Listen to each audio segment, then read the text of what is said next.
Hello বন্ধুরা, আশা করি সবাই ভালো আছেন। এখন বাজে সকাল 9টা, আর আজকে সকাল 9টা থেকেই আমি আজকের ব্লগটা শুরু করছি। তো এখন আমরা একটু বেরিয়েছি, যাচ্ছি একটু মাটন আনতে। কাছেই, খুব বেশি দূর না, 10 মিনিট মতো সময় লাগবে। চলুন তাহলে।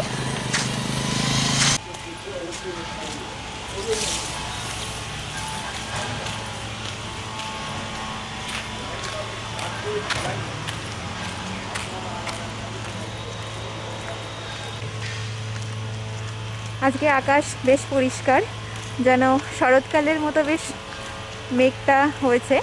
খুব ভালো লাগছে বাইরের পরিবেশটা, মাঝে মাঝে রোদ্র উঠছে, আবার মাঝে মাঝে মেঘলা। এই যে আমরা প্রায় চলে এসেছি, সামনেই পাঁচমাথা মোড়। আর একটা কথা জানাচ্ছি আপনাদেরকে, প্রতিদিন সকাল 6টা নাগাদ আমাদের এই রোডটা থেকে দীঘার বাস যায়। তো এখন তো লকডাউন চলছে, প্লাস হচ্ছে দীঘার কন্ডিশনেও ভালো নয়, যার জন্য এখন চলছে না, বাট প্রতিদিনই অন্য টাইমে, নর্মাল টাইমে যায়।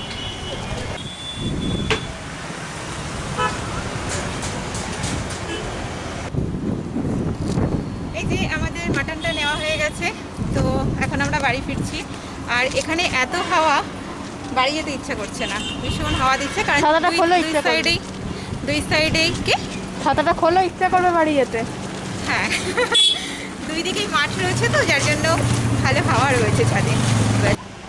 এই যে বাড়ি ফেরার পথে আমাদের মন্দিরটা পড়েছে, তো সেখানে একটু ভাবি নমস্কার করতে গেল।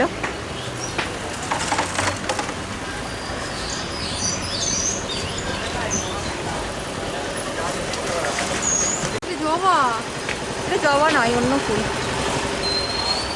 খুব সুন্দর দেখতে ফুলটা, কি ফুল কি জানি।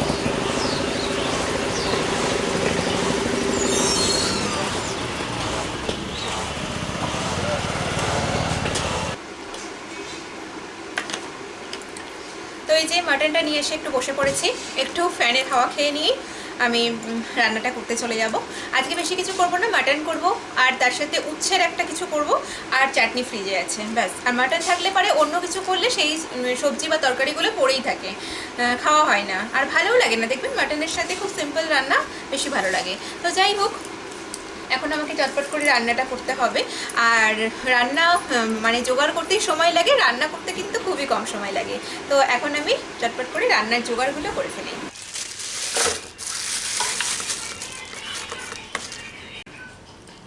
কেমন মাংস দিল জানি না, আমি এই মাটন একদমই চিনতে পারি না কোনটা ভালো কোনটা খারাপ।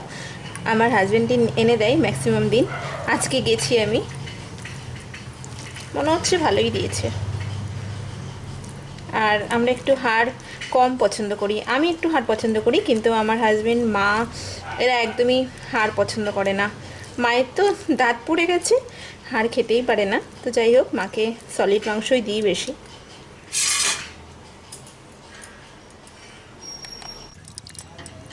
এই মাংসগুলোকে আমি খুব ভালো করে বেছে নিয়েছি, কারণ এই মাংসের মধ্যে অনেক লোম থাকে, সেগুলোকে একটু খুব ভালো করে বেছে নিতে হয়। তো যাই হোক, এখন এগুলোকে ভালো করে ধুয়ে নিচ্ছি।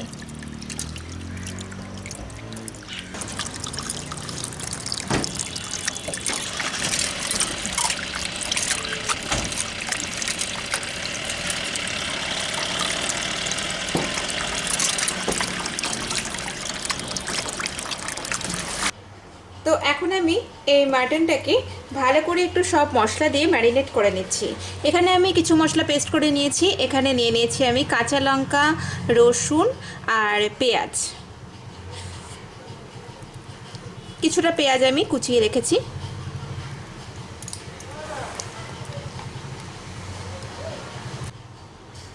আদা বাটা দিয়ে দিলাম এর মধ্যে। এখন কিছু গুঁড়ো মশলা দিয়ে দিচ্ছি। দিয়ে দিলাম 1 চা চামচ ধনে গুঁড়ো, 1/2 চা চামচ জিরে গুঁড়ো, 1 চা চামচ হলুদ গুঁড়ো, আর সামান্য একটু রেড চিলি পাউডার দিলাম। ঝালের পরিমাণটা আপনাদের নিজেদের স্বাদ মতো দেবেন। দিয়ে দিচ্ছি স্বাদ মতো লবণ। লবণের পরিমাণটা পরে আর একটু অ্যাড করব, এখন এর জন্য একটু কম দিলাম। দিয়ে দিলাম 2 টেবিল চামচ মতো কাঁচা সর্ষের তেল। এখন এই সব উপকরণের সাথে মাটনটাকে খুব ভালো করে মেখে নেব। মাটনটা আমাদের ম্যারিনেট করা হয়ে গেছে। এখন এটাকে আমি প্রায় আধ ঘন্টা ঢাকা দিয়ে রাখবো। আজকে আমি ভীষণই সহজভাবে প্রেসার কুকারে মাটনটা রান্না করব। তো এখন আমি গ্যাসে একটা প্রেসার কুকার বসিয়ে দিয়েছি। প্রথমেই আলুগুলোকে ভেজে নেব। আজকে আমি মাটনটা আলু দিয়ে ঝোল করব, একটু পাতলা করে ঝোল করব। তেলের মধ্যে দিয়ে দিলাম লবণ আর সামান্য পরিমাণে একটুখানি হলুদ।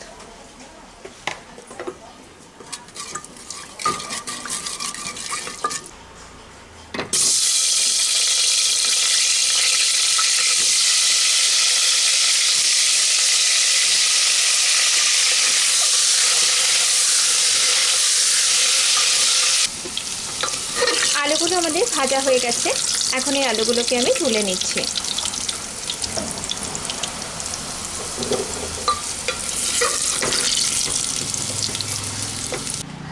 তো এখন এই বাদবাকি তেলের মধ্যে ফোড়নটা দিয়ে দিচ্ছি।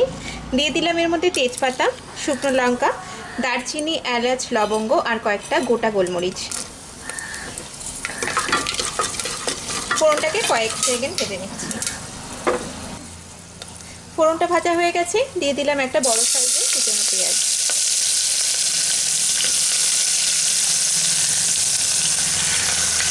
পেঁয়াজটাকে খুব বেশি ডিপ ফ্রাই করবো না, হালকা বাদামি করে ভেজে নেব।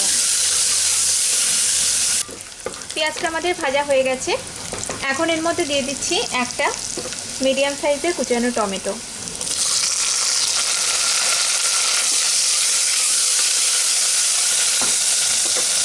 এখন এর মধ্যে দিয়ে দিলাম অল্প পরিমাণে একটু লবণ।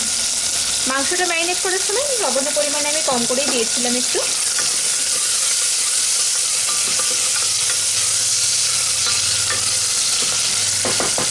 এখন এই টমেটোটা যাতে সেদ্ধ হয় তার জন্য এটাকে একটু সময় নিয়ে ভাজবো। টমেটোটা গলে গেছে। এখন এর মধ্যে ম্যারিনেট করে রাখা মাটনটা দিয়ে দিচ্ছি।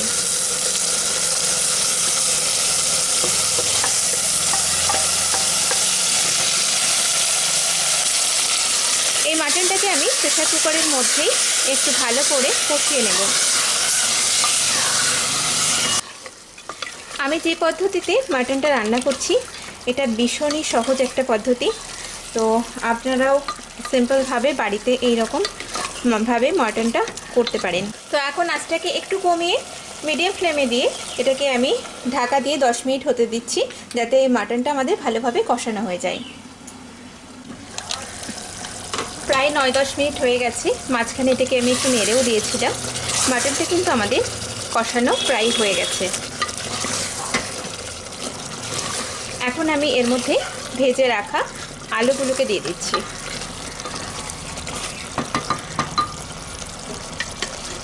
এনেছিস বাবু? কি নিয়ে এসছিস? রসুন, লঙ্কা দিয়ে লঙ্কা বলে দিতে হবে। আলুটাকেও একটু কষিয়ে নিচ্ছি মশলার সাথে। মাংস একটু ভালো করে না কষালে কিন্তু খেতে ভালো হয় না, সে আপনি প্রেসার কুকারেই করুন বা কড়াতেই করুন না কেন, এটা আমরা সবাই জানি, নতুন করে বলার কিছু নেই।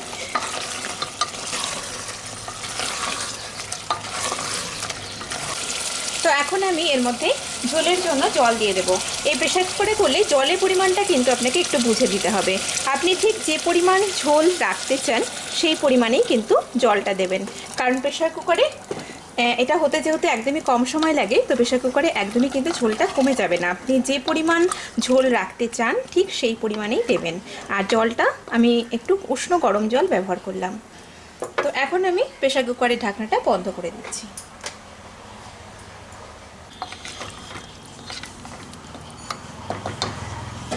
এখন আমি ঢাকনাটা বন্ধ করে দিলাম আর এটাকে মাত্র 2টো হুইসেল দিয়ে নেব। খুব বেশি গলে গেলে আবার খেতে ভালো লাগে না। এখন হাই ফ্লেমে 2টো হুইসেল দিয়ে নিচ্ছি।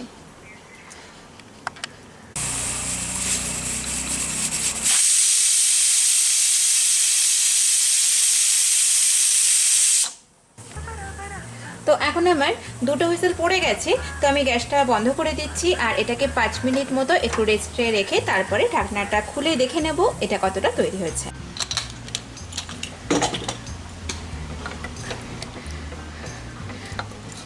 আমাদের মাটনটা হয়ে গেছে। আমি যেমন ঝোলটা চাইছিলাম ঠিক সেই রকমই ঝোলটা আছে।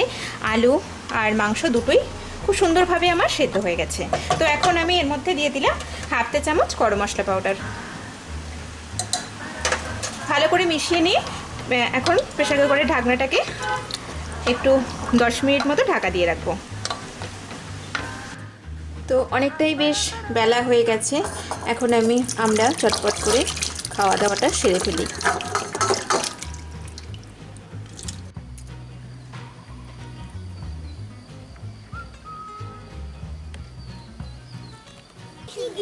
হ্যালো বন্ধুরা, এখন বাজে বিকেল 5টা। বেশ অনেকক্ষণ হয়ে গেছে আমি আপনাদের সাথে ছিলাম না। তো যাই হোক, এখন আমরা একটু বিকালবেলা ঘুরতে বেরিয়েছি। খুব দূরে নয়, বাড়ির কাছাকাছি। এই জায়গাটাতে আরেকদিন আমি ভিডিওতে দেখিয়েছিলাম, আমরা মর্নিং ওয়াকে এসেছিলাম। তো আজকে একটু বিকালবেলাতে এই যে বাচ্চাগুলোকে নিয়ে ঘুরতে বেরিয়েছি।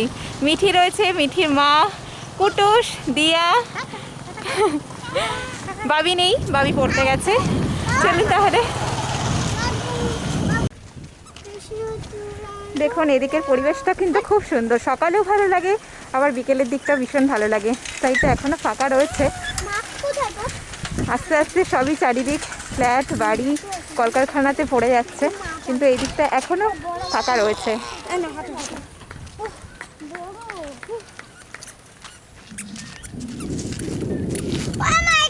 এই যে মিঠি সবাই, রাস্তা খারাপ হচ্ছে কিন্তু দেখো বিয়ের সময় পড়ে যায় না যেন।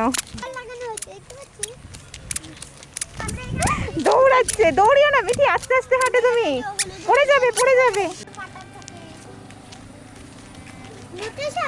এগুলো সবই ধানের জমি, ধান চাষ হয় এগুলোতে, অন্য কোনো সবজি হয় না। আর বর্ষাকালে দেখুন এখনই জল জমে গেছে, আর যখন 4-5 দিন কন্টিনিউ বৃষ্টি হয় তখন কিন্তু এইগুলোতে মাছ ধরে। আমরা এখান থেকে মাছ কিনে নিয়ে যাই, বেশ চুনো ভ্যারাইটিস ধরনের জ্যান্ত মাছ এখানে পাওয়া যায়। কোথায় মাছ হচ্ছে?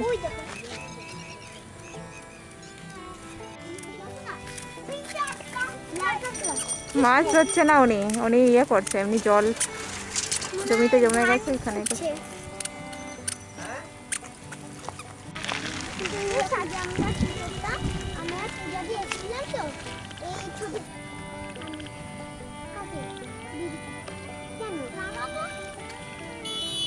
টাটা করো মিঠি, এদিকে।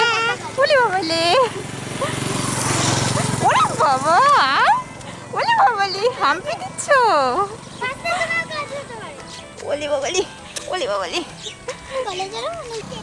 তো আমাদের বিকালের ঘোরাটা হয়ে গেল। তো আমার এই ভিডিওটা আজকের মতো এখানেই শেষ করছি। যদি ভিডিওটা ভালো লেগে থাকে প্লিজ ভিডিওটাকে লাইক শেয়ার অ্যান্ড কমেন্ট করবেন, আর অবশ্যই চ্যানেলটিকে সাবস্ক্রাইব করবেন। আবারও দেখা হবে নেক্সট ভিডিওতে। সবাই ভালো থাকবেন, সুস্থ থাকবেন। নমস্কার, টাটা করে দে।